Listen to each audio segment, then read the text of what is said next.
Waalaikumsalam warahmatullahi wabarakatuh, Pak Zainal. Terima kasih sudah berbagi pengalaman.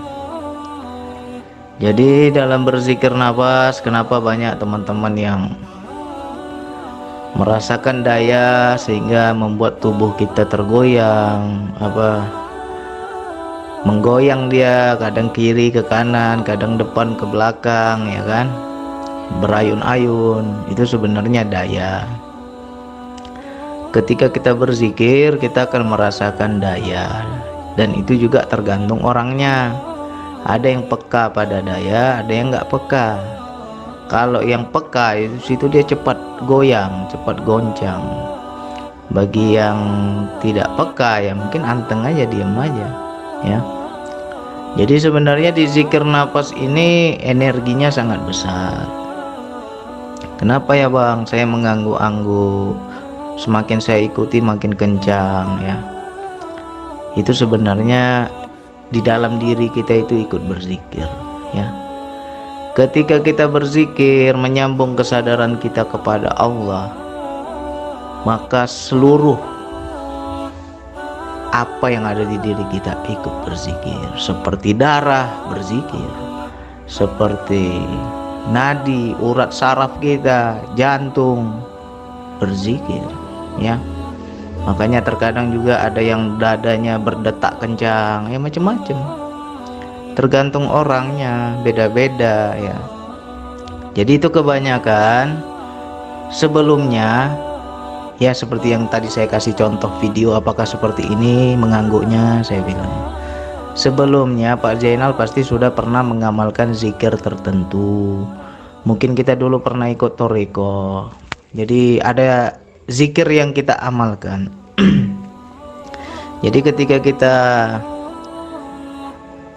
berzikir lagi dengan zikir nafas, maka zikir-zikir yang lama, yang dahulunya pernah kita amalkan, kan udah lama mati, dia hidup lagi, ya. Jadi zikir nafas ini bisa membangkitkan energi zikir kita yang lama. Nah, mungkin kita udah pernah mengamalkan zikir-zikir tertentu, habis itu sekian tahun kita berhenti, nggak lagi kita amalkan, atau durasinya mulai berkurang, kurang kita latihan zikirnya misalkan.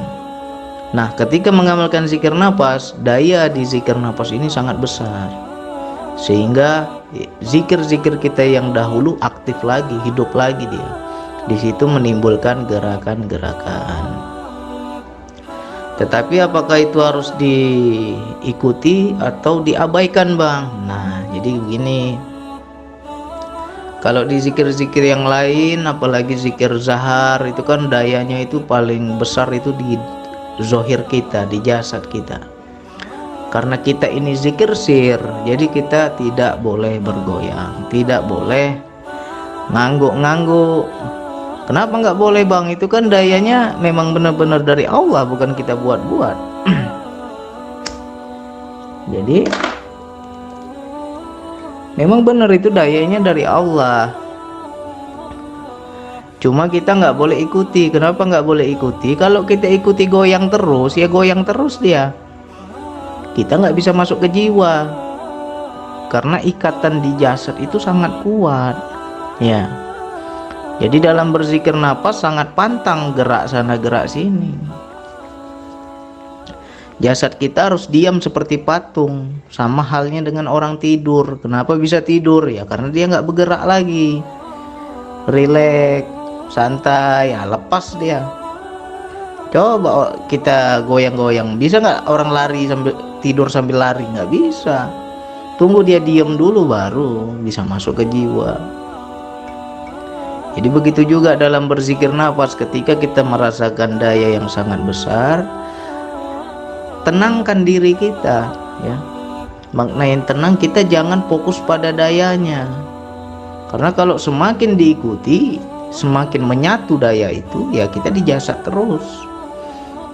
Ngangguk-ngangguk, goyang-goyang, ya kan, geleng-geleng. Nah, jadi kalau kita mau samakan dengan orang yang diskotik Ya sama kan, terlalu asik sama musik, ngangguk-ngangguk, geleng-geleng. Begitu juga kita zikir, kita terlalu hanyut pada daya, ngangguk-ngangguk, geleng-geleng juga, tapi ke Allahnya putus. Yang kita sadari, yang kita saksikan hanya dayanya. Ya, jadi itu godaan itu dalam zikir itu ya. Kalau kita mau banding-bandingkan dengan kita dengar musik, sama. Kenapa orang dengar musik sedikit aja langsung goyang? Karena asik. Begitu juga zikir, kenapa sedikit aja langsung goyang? Asik. Ya, enak dayanya itu. Nah, jadi dalam berzikir nafas kita sangat pantang itu. Ya, makanya banyak mungkin kita pernah lihat di TV atau lihat di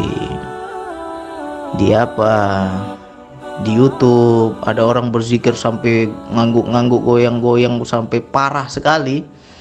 Itu sebenarnya hanyut pada rasa, ya. Hanyut pada rasa.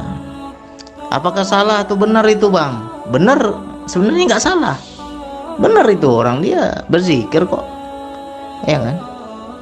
Dayanya murni kok dari Allah, menggetarkan seluruh hatinya, darahnya mendidih, berzikir semua, berteriak semua, wajar goyang, ya. Bahkan kalau nanti teman-teman bisa menyaksikan, di dalam diri ikut berzikir itu sangat ramai suara itu. Bisa seperti satu masjid berzikir, Allah, Allah, Allah, Allah, Allah. Kadang kita bingung suara siapa itu, ya. Ternyata seluruh unsur di dalam diri kita ikut berzikir. Nah, disitulah timbul gerakan, mengangguk, bergoyang. Jadi dalam berzikir nafas, dua saja yang harus diikuti. Yang pertama, kita ada daya sujud. Nah, ikuti itu. Kalau memang disuruh sujud, ikuti sujud. Yang kedua, mendongak ke atas atau kita terjungkal ke belakang. Ikuti juga, terserah Allah, ya. Nah, selain itu, Bang, gerakan yang lain bagaimana, Bang? Kadang tangan juga ikut goyang, nggak boleh. Karena kalau tangan kita goyang, kita ikut rasanya, geraknya, kita dijasah terus, nggak bisa kita mikraj, nggak bisa kita masuk ke jiwa, ya. Jadi ini pertanyaan yang sangat bagus. Untuk yang lain tolong diperhatikan, jangan sampai kita bergerak sana bergerak sini, ya. Memang betul kita itu fokusnya pada daya. Sama halnya dengan orang dengar musik, orang di diskotik itu goyang-goyang, geleng-geleng, sama nikmatnya seperti itu, ya. Kalau ditanya sadar nggak dia kepada Allah, nggak sadar. Begitu juga kita yang berzikir, ngangguk-ngangguk seperti itu, sadar nggak kepada Allah? Belum tentu sadar kepada Allah. Yang dia sadari hanya gerakan, hanya asiknya daya itu yang dia sadari. Ke Allahnya pasti putus, ya. Jadi zikir yang betul-betul zikir di jiwa, bukan di jasad. Justru jasad ini harus kita tinggalkan. Jadi rileks lagi, lebih rileks. Amati nafas kita, pasrah, betul-betul pasrah kepada Allah. Sambung terus kesadaran kepada Allah. Memang terkadang itu kan goyangnya, getarannya sangat hebat, sampai kita kadang nggak sanggup gitu kan. Nah, kalau nggak sanggup ya jangan digas. Ibarat kata kita naik motor itu jangan terlalu kita gas, pelan-pelan, rileks dulu, ya kan. Nggak kuat kita, sehingga tidak menimbulkan gerakan-gerakan. Jadi untuk siapapun yang mengamalkan zikir nafas, perhatikan jasad kita, ya. Rileks dulu, santai, cari duduk yang paling nyaman. Nah, itu dalam berzikir nafas nggak boleh diikuti. Nah, itu tadi kan pengalaman Pak Zainal, sudah selesai DN merokok, masih goyang. Nah, kalau seperti itu nggak masalah kita goyang, ya, nggak masalah. Tapi kalau kita dalam zikir nafas nggak boleh goyang. Nah, nanti saya kasih video yang saya goyang. Lagi duduk, saya lagi santai sambil merokok, goyang memang. Nah, nggak apa-apa kalau kita bukan zikir nafas. Tapi kalau kita lagi zikir nafas, lagi duduk timpu, itu kan kita hendak masuk pada jiwa. Kalau diikuti terus goyangnya, ya goyang terus, nggak masuk-masuk kita, ya. Nah, inilah banyak yang tertipu ketika kita mengamalkan. Mungkin dahulunya belum pernah kita rasakan sensasi bergoyang. Ketika kita amalkan, goyang dia. Nah, di situ kita takjub. Mantap bang dayanya bang, sampai goyang-goyang, sampai bergetar hebat saya, goyang-goyang, besar sekali dayanya. Di situ kita takjub. Padahal kita tertipu itu. Belum tentu kita ke Allah, ya. Sibuk kita pada rasa, sibuk kita ikuti rasa, hanyut kita pada rasa. Tapi ke Allahnya lepas, ya, yakinlah. Terlalu hanyut pada rasa, lepas ke Allahnya, nggak connect lagi kita ke Allah, ya. Jadi para pengamal zikir nafas, relaksasi itu sangat penting. Duduknya senyaman mungkin, matikan diri kita, ya. Itu yang dibilang belajar mati sebelum mati itu. Ya, jasad ini harus mati dulu. Kalau masih goyang sana goyang sini, gimana mau mati, ya. Kalau hendak masuk pada jiwa, harus mati jasad ini, harus tidur, baru kita bisa masuk, ya. Jadi itu sebabnya kenapa ya bang bisa goyang. Bisa jadi dahulu kita pernah mengamalkan zikir, maka ketika kita amalkan DN, zikir yang lama itu aktif, hidup, bergelora lagi dia. Nah, di situ menimbulkan gerakan. Itu satu.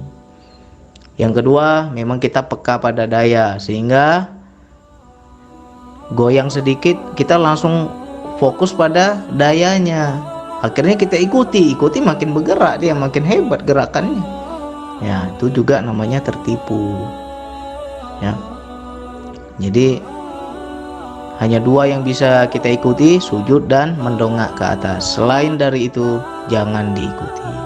Karena kalau teman-teman masih tertipu oleh daya tadi, asik pada rasa tadi, ya, maka kita nggak akan masuk kepada jiwa. Kapan kita bisa masuk? Tunggu jasad ini mati, tunggu tidur, baru bisa masuk. Gerak sana gerak sini, gimana mau masuk, ya. Jadi ya, mudah-mudahan ini menjadi pemahaman untuk yang lain. Sekian dari saya. Wassalamualaikum warahmatullahi wabarakatuh.